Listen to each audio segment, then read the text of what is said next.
But they are changing the rules, aren't they? Coming in next year or altering them slightly. I keep hearing the word anchoring. Are you able to shed some light on there for novices like me? Yeah, I think from 25, 26, PSR as we know it will go.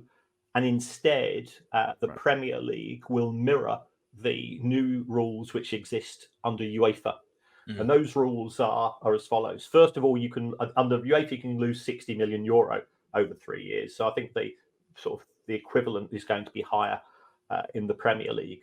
But the key thing is that if you are playing in a UEFA competition, you can spend no more than 70% of the money that the club makes from ticket sales, commercial, TV, and player sale profits. You can spend 70% on that, on what they call squad costs, which will be player wages.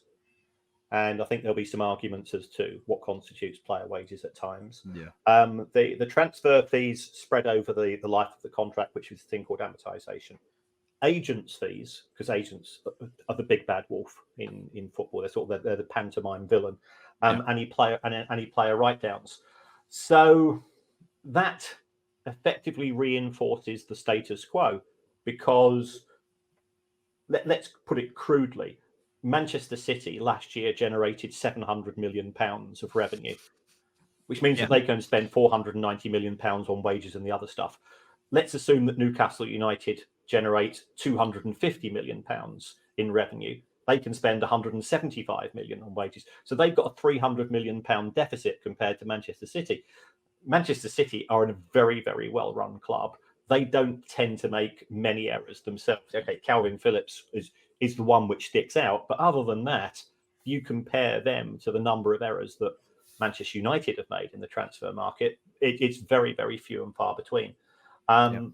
So I think that's the challenge for Newcastle United, in the sense that how do you get from 250 million a year to 300 to 400 to 500 to 600 to 700? Can you see that's going to take that's going to take till the end of this decade before their match. And Manchester City's revenue, that's going to be going up all the time, because if they continue winning trophies.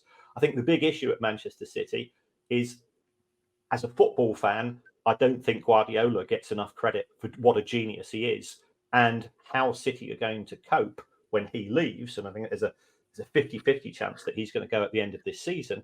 I think that's going to be a big challenge for them.